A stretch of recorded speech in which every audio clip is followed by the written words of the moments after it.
Well, hey there, Amanda. Wanted to take, they've been about 15 minutes or so, a piece of video time to talk through your job description to give you some feedback on what I think that you need to do to make it really, really top notch.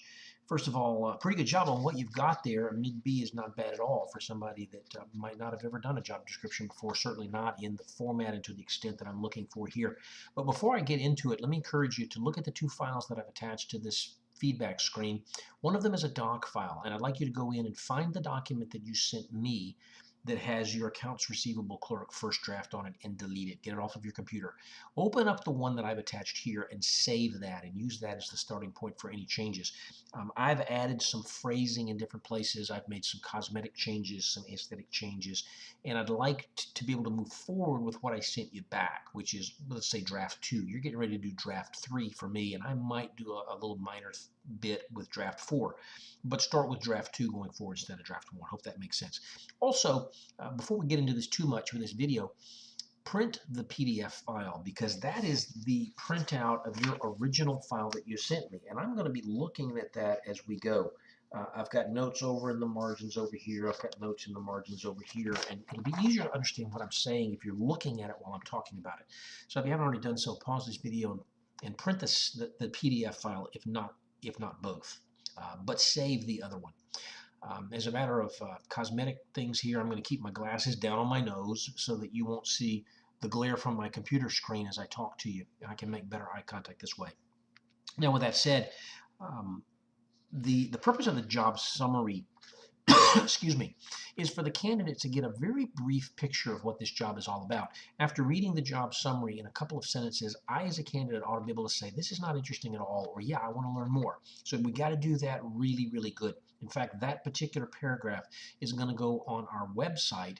When they first open up the blue bar that says Accounts Receivable Clerk, that will show, and that'll give them an opportunity to read more. So I would say let's get rid of the first line. I've lined through that because that doesn't really help define what this job is.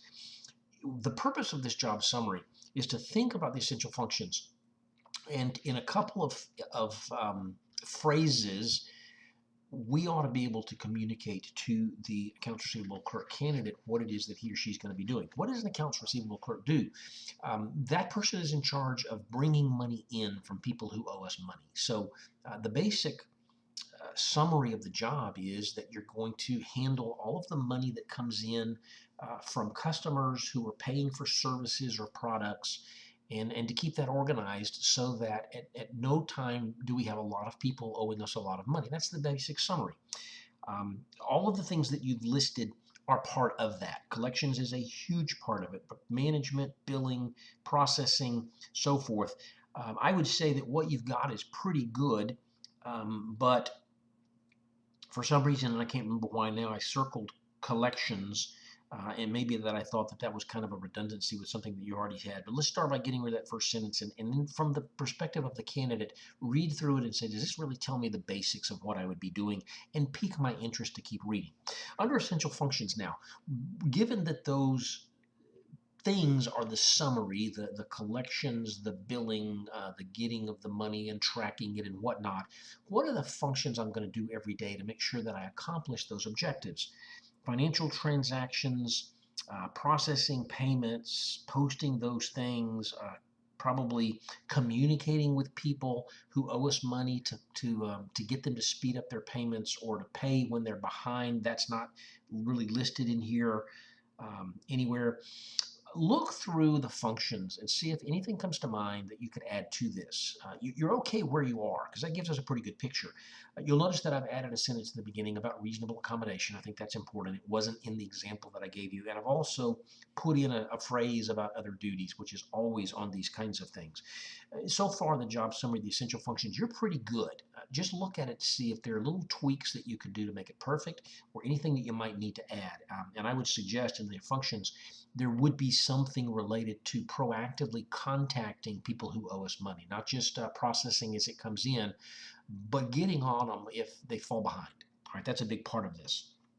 Under the job context, this is not always part of the job descriptions that you will see at companies, but I think it's really important because it answers some very important questions. The first two sections give me an overview and some specifics about what I do, but I still can have a lot of questions that this will hopefully answer for them. Under supervision received, basically the idea is I can pull up a copy of your org chart. I can see the box that says Accounts Receivable Clerk, but who's in the box on top of me? Who do I report to? And that's what you're talking about in your answer. You're going to be reporting to the Accounts Receivable Manager, who will be on hand. That doesn't necessarily mean that that is an ongoing thing or a once in a while thing. So I might suggest that you put something like the Accounts Receivable Manager, who will be in an office down the hall on site. You do certainly want to say that person will assist you, will give you training and questions and tasks, but you might also want to say that the nature of that job means that that person will be gone from time to time, and that you'll still be able to contact that person through email and phone and whatnot. So expand a little bit on that supervision.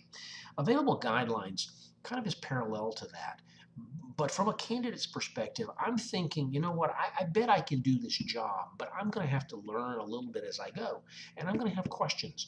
And I know that that accounts receivable manager is there to answer my questions. But man, if I go to that person 12 times a day with questions, they're going to get annoyed. At some point, they're pleasant. I'm your manager. I'm open door, whatever. Is going to kind of go like, can you ever leave me alone? Can you do anything on your own? So there've got to be other resources besides that manager. And that's the purpose of this section.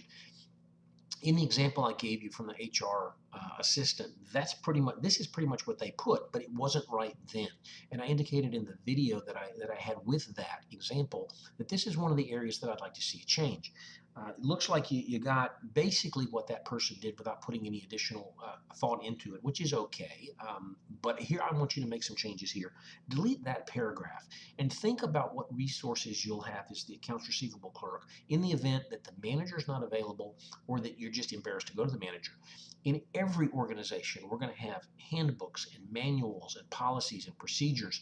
And in every cubicle and in every office, there's going to be a shelf with a bunch of 3-ring binders. And those are the resources that we'll go to when we have questions. So this section says, in addition to your manager, you'll have lots of resources, or you'll have these kinds of resources to help you get through your day, answer your questions. There we have employee handbooks, we have policies and procedures manuals, you've got the GAAP manuals, you've got things that are available online through various websites. We may have a company intranet where I can pull up invoices and software systems to keep track of all of our stuff. Those are guidelines that we have that are available if you have questions. That's what I want right there. Accountability, consequence of error, going back to the essential functions.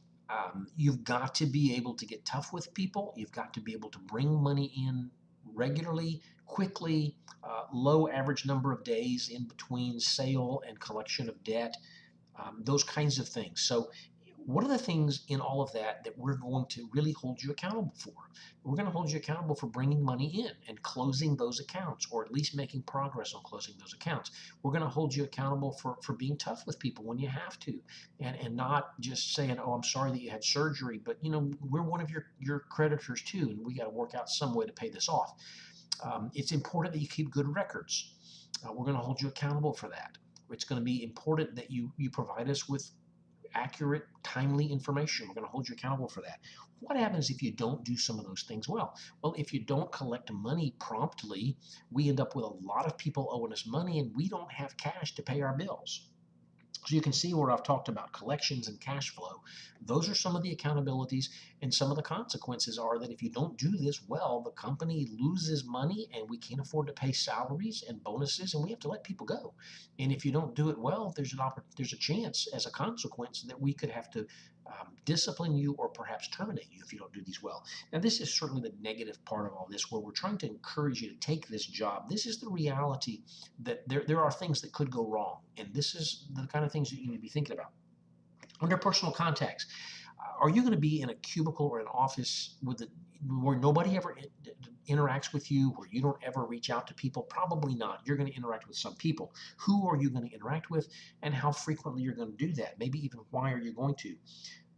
You've talked here about who you report to and who you're going to get support from. But what I want you to do, as you can see in the example that I gave back to you, the document, is that you will have internal and external contacts. You will have to be in contact daily with customers. You will be in contact, regularly, whatever, with other people in accounting. You're going to have to be in touch with people in, I don't know, warehouse or delivery or installation to find out not just when we have promised to do work for people, but when we've done it, because we've got to bill them when it's done. So constant contact with other departments in the organization, certainly with people outside the organization. From time to time, you'll be in contact with collections agencies. If people just won't pay, we turn them over to a lawyer. Those are the kinds of personal contacts that we're looking for here. Who inside the organization, who outside the organization, how frequently, what's the nature of it. Supervision exercised. When I printed it out, there was nothing. So like you completely skipped that. You're a clerk, so you're probably not going to boss anybody around. So you might say, generally speaking, this position will not supervise anybody else directly and officially, but there will be some unofficial indirect kinds of supervision where you are the leader of a task force in the organization, or you're put in charge of a collections team, as we're working together to get this done. Or maybe as we bring in, 6 months from now, another accounts receivable clerk, you're going to be put in charge of mentoring that person. So while there is no formal supervision aspects of your job right now, it could grow into that, and here's how it could do that. All right, under physical demands, you're probably, you've indicated minimal standing, walking, or lifting. You might indicate that that's like 5% of the job. It's mostly sitting, it's mostly thinking. There's a lot of telephone work. You've got a lot of staring at a computer screen. That's a physical demand. Not being able to move around is a physical demand, even though it seems like the absence of physical. It's the presence of no physical.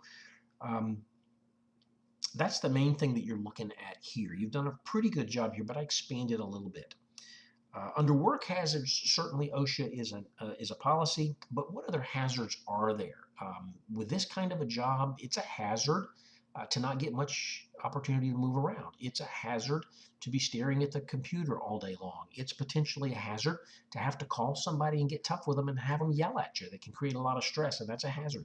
Those are the kinds of things I'd like you to address here. I'd say add some more kinds of things. Personal demands. How is this job potentially going to take you away from other personal relationships outside of this organization? Not we seek capable people, but are we going to expect you to be able to work overtime or holidays or weekends, nights, whatever? Are you going to be asked to change your schedule from time to time? At the end of the month, are you going to have to work extra hours to do reports and things like that? That eats into your personal time, and that's what we're looking for here. Do we require you to travel at all, to go to meetings or to go visit with people who owe us money, or to visit with lawyers or things like that? How often does that travel occur? Is it local? Do you have to spend the night places? All of these things get to the question of how much is this job going to take me away from my family and my personal life beyond the 9 to 5 that you state? Okay? Make those changes, and we'll be really, really strong on our job description here.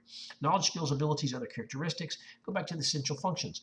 If the job is to accurately bill people and to keep people on top of paying this thing and to keep records of what people owe us, what knowledge do you need? You need to know something about accounting, certainly. You need to know something about bookkeeping. You've got to have the ability to get tough with people.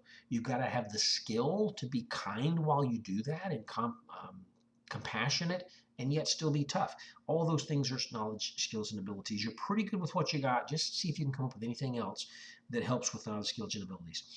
On the requirements, remember that in real life, you would expect that an accounts receivable clerk has a degree. Maybe not. You could have an associate's degree in accounting and still be able to do this job at a clerk level. But you're interviewing, realistically, for this project, college sophomores, and a lot of them won't have this. So you might say that this position requires a minimum of a high school diploma or a GED equivalency, and we would prefer that you have some level of college and some amount of accounting type classes, and that's preferred, but it's not required. And then experience at least 6 months of relevant. Well, that's a little bit vague. Try to be more specific on what relevant means. At least 6 months of accounts receivable or accounting oriented experience in this kind of an environment. Is that required, or is it preferred? Is it required that I have 6 months? Again, these college students may realistically not have that. So you might say that that's preferred. All right, that's the bulk of it. I hope that is helpful to you in terms of where you go next. So take that job description that I sent back to you, build in these changes, and email that updated form, which will be version 3 basically, back to me. Hopefully, I'm recording this at 10 o'clock on Wednesday night, and I'd really love to get it back Thursday night so that my IT guy can load it on Friday. And then we might start seeing that communication students are requesting interviews and sending you resumes as early as Friday afternoon or Saturday morning or something. We're at that point where we're ready to release this information. I've got to get 14 good updated job descriptions back from you guys. So send it back to me as quickly as you can. If you have questions, send me an email, give me a phone call or something, and we'll talk all the way through it. Otherwise, you're on the right track. Keep going. We've almost got it. Thanks a bunch.